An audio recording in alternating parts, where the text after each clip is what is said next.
नमस्कार दोस्तों, news book में एक बार फिर से आपका स्वागत है। दोस्तों, आज हम लोग बात करेंगे केशव प्रसाद मौर्य, योगी आदित्यनाथ और अखिलेश यादव और बीजेपी आला कमान। आप लोग ने सुना होगा और आप लोग सोच रहे होंगे कि बीजेपी का बात हो रहा है, इसमें केशव प्रसाद मौर्य हैं, योगी आदित्यनाथ हैं, बीजेपी का आला कमान खुद है, फिर इसमें यह अखिलेश यादव क्यों नाम दे रहे हैं? क्योंकि अखिलेश यादव की तो अलग पार्टी है। तो मैं आपको दोस्तों बता दूं कि अखिलेश यादव की अलग पार्टी जरूर है, लेकिन अखिलेश यादव के हाथ में एक सोने का मान लीजिए घड़ा लग चुका है। दोस्तों, आप लोग ने कहानी सुना होगा कि सोने का घड़ा लगना, हाथ में सोने का घड़ा लगना, इसका मतलब हो जाता है कि बहुत अमीर हो जाना। वही अखिलेश यादव के साथ दोस्तों हुआ है। इसलिए ये मैं क्यों बता रहा हूं, चलिए आपको सिलसिले तरीके से बताता हूं और सीरियल वाइज बताता हूं आपको। मैं गगनदीप सिंह न्यूज बुक में आपका स्वागत करता हूं। दोस्तों देखिए, दरअसल बात क्या है, बात इसमें इतनी सी है कि जब लोकसभा चुनाव हुआ था तो लोकसभा चुनाव में आप लोगों ने देखा होगा कि बीजेपी की कुछ सीटें कम हो गई थी। उसमें क्या हुआ, क्योंकि योगी आदित्यनाथ को सीटें बांटने का मौका नहीं दिया गया। और आप लोग जानते होंगे कि प्रधानमंत्री मोदी जी जरूर हैं, लेकिन इसके बाद सेकेंड प्रधानमंत्री कौन है भारत में, आप लोग समझ गए होंगे और मैं नाम नहीं लूंगा, नाम लेना उचित नहीं होगा, क्योंकि भाई वो भी पार्टी है, बड़ी पार्टी है, पूरे वर्ल्ड की सबसे बड़ी पार्टी है दुनिया की। वो सेकेंड प्रधानमंत्री है, और जो सेकेंड प्रधानमंत्री होता है वह जब प्रधानमंत्री हटता है तो भाई दरअसल बात है कि वो अभी तो प्रधानमंत्री के इच्छुक होंगे, और इच्छुक नहीं होते तो अभी तक मोदी जी के साथ इतने दिन तक नहीं लगे रहते। और मोदी जी भी चाहेंगे कि वही बन जाए जो हमारे साथ रहे इतने दिन।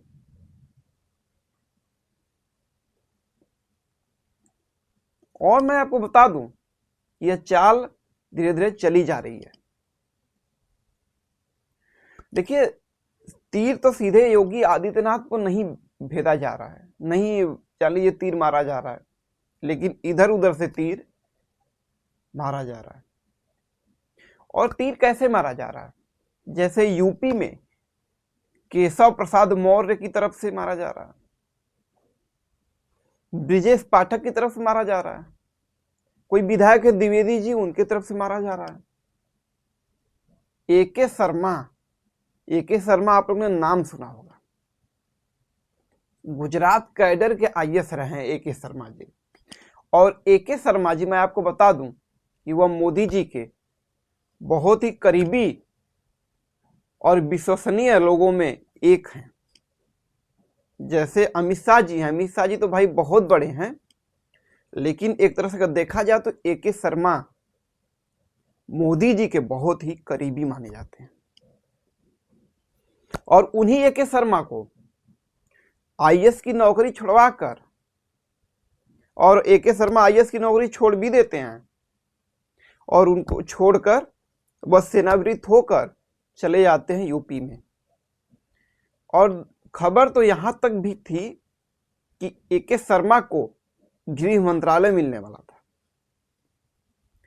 लेकिन मैं आपको बता दूं योगी जी अड़े रह गए, तब जाके एके शर्मा को ऊर्जा मंत्री बनाया गया, क्योंकि योगी जी एक दमदार नेता के तौर पे उभर रहे हैं। दोस्तों, आप माने या ना माने, योगी जी एक तरह से जो मोदी जी की लीडरशिप है उसको आधा ज्यादा ले चुके अपने हाथ में। समय बताएगा क्या होगा, लेकिन जहां तक हम लोग कवर करते हैं, जब कवर करते हैं तो हम लोग को पता होता है दोस्तों कि जो योगी जी हैं उनका सिस्टम अलग है। और जो केशव प्रसाद मौर्य जी हैं उनका सिस्टम अलग है। तो चलिए दोनों को हटा के पहले बात करते हैं ए के शर्मा की।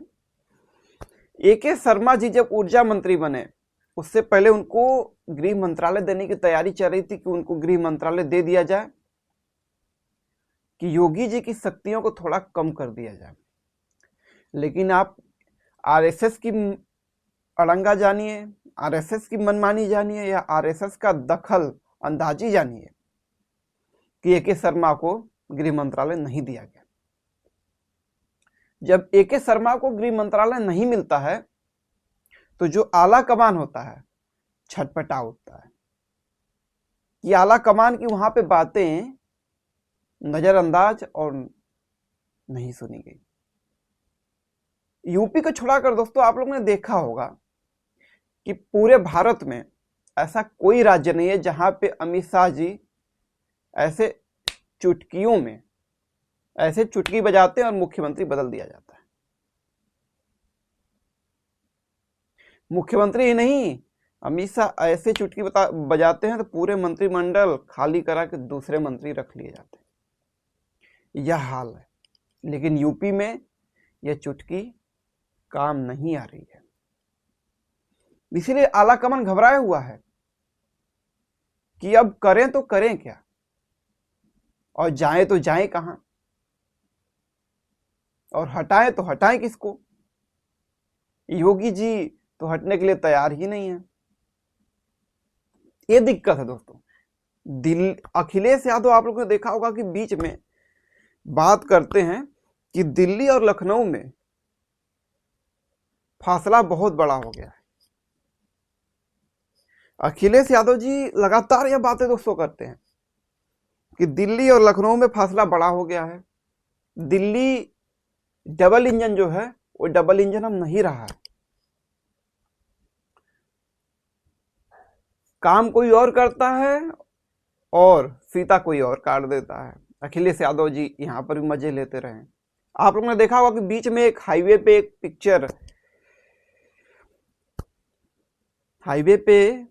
एक पिक्चर थी, फोटो योगी जी की, कुछ वीडियो थे कि योगी जी मोदी जी अपने गाड़ी में बैठे थे, योगी जी पीछे पीछे चल रहे थे।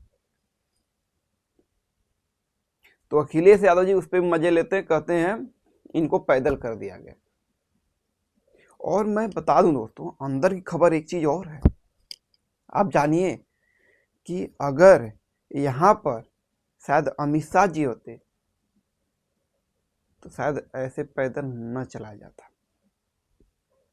ये बात आप समझ लीजिए। और यही छोड़िए, अगर केशव प्रसाद मौर्य भी होते तो शायद ही हाईवे पे या जो भी एक्सप्रेसवे है उस पे पैदल नहीं चलते।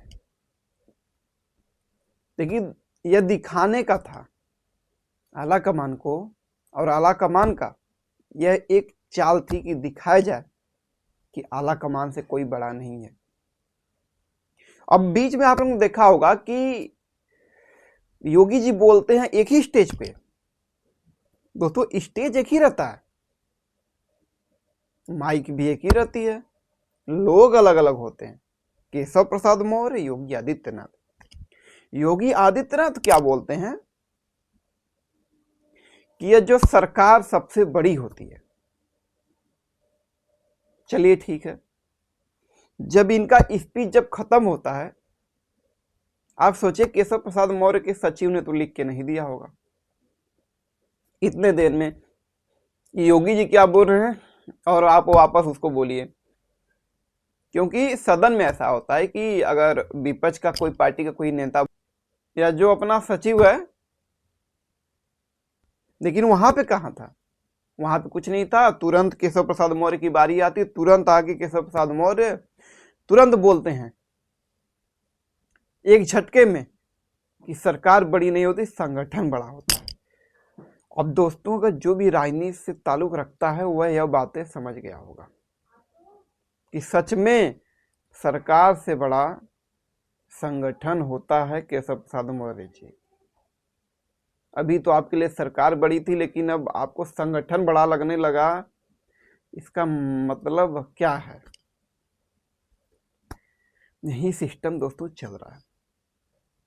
कहीं न कहीं केशव प्रसाद मौर्य के पीछे बहुत बड़ी बड़ी शक्तियां खड़ी हैं। अब केशव प्रसाद मौर्य वो केशव प्रसाद मौर्य नहीं रहे जो स्टूल पे बैठा दिए जाएं, बगल में बैठा दिए जाएं, चाहे कुछ भी बोल दिए जाए। नहीं, योगी जी तुरंत बोलते हैं और केशव प्रसाद मौर्य जी उसका फटाक से जवाब देते हैं। कुछ तो है। और मैं आपको फोटो डाल दूंगा, देखिएगा केशव प्रसाद मौर्य अगर बगल में बैठे हैं, योगी जी बैठे हैं, तनातनी जरूर हो जाती है। ब्रिजेश पाठक भी बगल में बैठे हैं, ब्रिजेश पाठक से उतनी बात नहीं होती जितना केशव प्रसाद मौर्य से तनातनी स्टार्ट हो जाती है। यह है, यह क्या है आप लोग समझ गए होंगे। आला कमान और लखनऊ का कमान अलग अलग हाथों में अब चला गया है। इसलिए आला कमान सोच रहा है कि जल्दी से जल्दी योगी जी को निपटा दिया जाए। अगर नहीं निपटाया जाएगा, हिंदुत्व हो या योगी जी का बोलने का स्टाइल हो, अभी तक अगर किसी के पास है बीजेपी में सबसे बड़े ओहदे में भी अगर देखा जाए तो योगी जी बहुत ही बड़े लीडर धीरे धीरे उभर रहे हैं। और दोस्तों जिस दिन अगर खड़े हो गए उस दिन कोई उन्हें रोक नहीं सकता। इसीलिए मोदी जी, अमित शाह जी चाणक्य नीति लगा के उनके पीछे बहुत से वजीर छोड़ दिए हैं, सिपाही छोड़ दिए कि जाओ योगी जी को देखो क्या क्या हो रहा है, इस सब आला कमान को बताओ। यही है हाल।